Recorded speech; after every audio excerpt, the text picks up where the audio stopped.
بسم الله الرحمن الرحيم.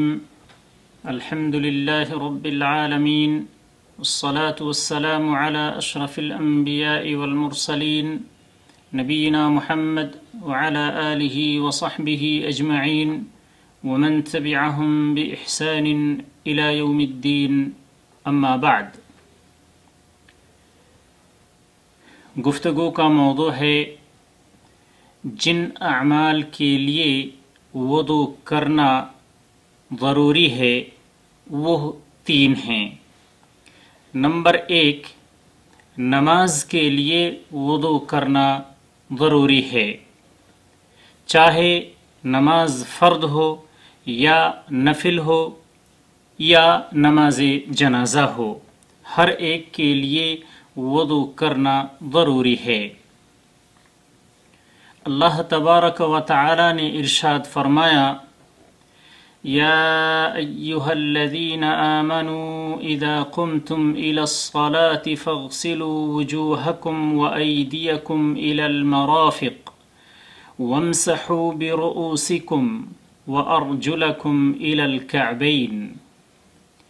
اے ایمان والو، جب تم نماز پڑھنے کا ارادہ کرو تو اپنے چہروں کو دھو لو اور کہنی سمیت اپنے ہاتھوں کو دھو لو اور اپنے سروں کا مسح کرو اور ٹخنوں سمیت اپنے پاؤں کو دھو لو۔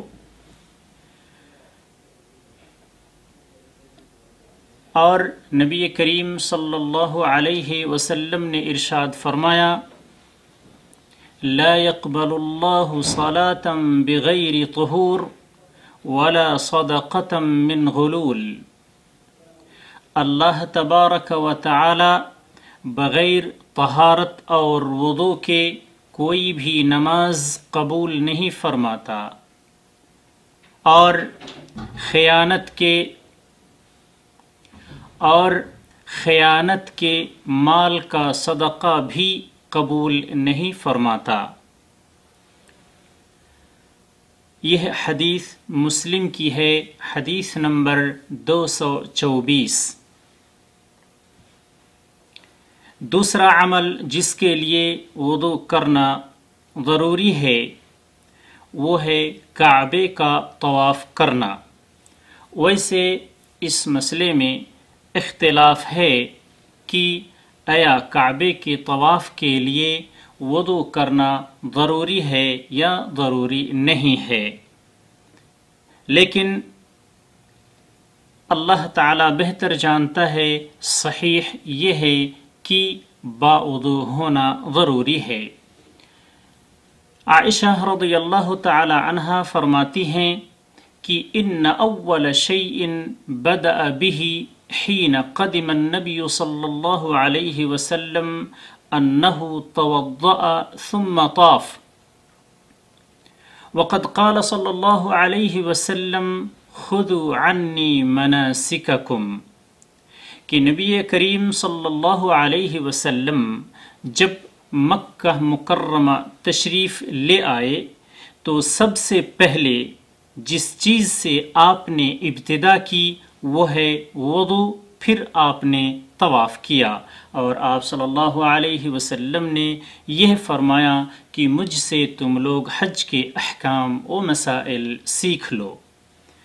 نیز دوسری حدیث میں ہے، نبی کریم صلی اللہ علیہ وسلم نے ارشاد فرمایا: الطواف حول البیت مثل الصلاة الا انکم تتکلمون فیہ فمن تکلم فیہ فلا یتکلمن الا بخیر۔ کعبے کا طواف کرنا یا اللہ کے گھر کا طواف کرنا نماز ہی کی طرح ہے، مگر یہ ہے کہ اس میں تم بات کر سکتے ہو، پس تم میں سے جو طواف میں بات کرے تو وہ نیکی ہی کی بات کرے۔ تو اس حدیث میں یہ کہا گیا کہ طواف نماز ہی کی طرح ہے، اور نماز کے لیے وضو کا ہونا شرط ہے، اسی طرح سے طواف کے لیے بھی باوضو ہونا شرط ہے۔ نیز عائشہ رضی اللہ تعالی عنہا سے روایت ہے، وہ فرماتی ہیں کہ خرجنا مع رسول اللہ صلی اللہ علیہ وسلم لا نذکر الا الحج، فرماتی ہیں کہ ہم اللہ کے رسول صلی اللہ علیہ وسلم کے ساتھ سفر حج میں نکلے۔ فلما كنا بسرف طمست، جب ہم مقام صرف میں پہنچے تو مجھے حیض آ گیا۔ فدخل علی النبی صلی اللہ علیہ وسلم وانا ابکی، تو رسول اللہ صلی اللہ علیہ وسلم میرے پاس اس حال میں پہنچے کہ میں رو رہی تھی۔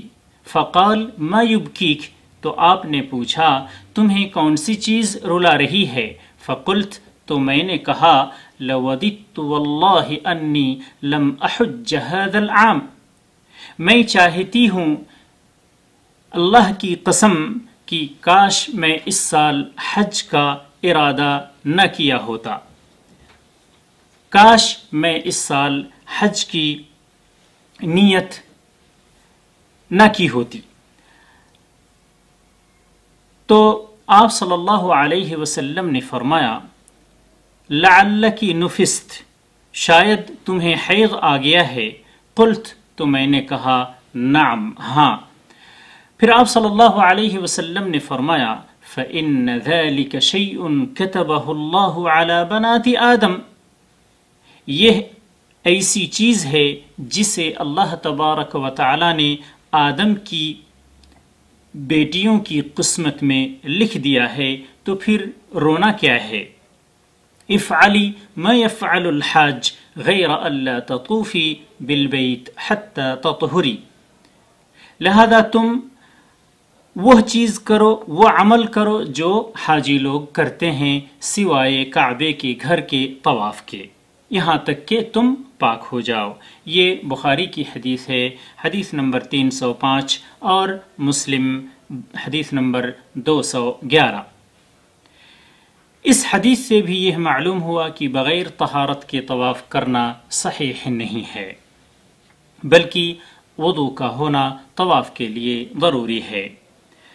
تیسرا عمل جس کے لیے وضو کا ہونا ضروری ہے وہ ہے قرآن چھونا، قرآن چھونا۔ اللہ تبارک و تعالی نے ارشاد فرمایا انہ لقرآن کریم فی کتاب مکنون لا یمسہ الا المطہرون تنزیل من رب العالمین، بے شک یہ قرآن بہت بڑی عزت والا ہے جو ایک محفوظ کتاب میں درج ہے جسے صرف پاک لوگ ہی چھو سکتے ہیں، یہ رب العالمین کی طرف سے اترا ہوا ہے۔ یہ سورہ الواقعہ کی 77 نمبر آیت سے لے کر 80 نمبر آیت تک ہے۔ اسی طرح عمرو بن حزم رضی اللہ تعالی عنہ سے روایت ہے کہ رسول اللہ صلی اللہ علیہ وسلم نے اہل یمن کو لکھ کر بھیجا الا یمس القرآن الا طاہر، کہ قرآن کو سوائے پاک کے کوئی نہ چھوئے۔ یہ دارقطنی کی روایت ہے، حدیث نمبر 439، اور علامہ البانی رحمہ اللہ نے اس حدیث کو صحیح قرار دیا ہے۔ دیکھیں صحیح الجامع الصغیر حدیث نمبر 7780۔ اللہ تبارک و تعالی سے دعا ہے کہ اللہ تعالی ہمیں نبی کریم صلی اللہ علیہ وسلم کی سنت پر اور آپ کی سنت کے مطابق چلنے کی توفیق بخشے۔ واللہ اعلم، وصلی اللہ علی نبینا محمد، والسلام علیکم ورحمۃ اللہ وبرکاتہ۔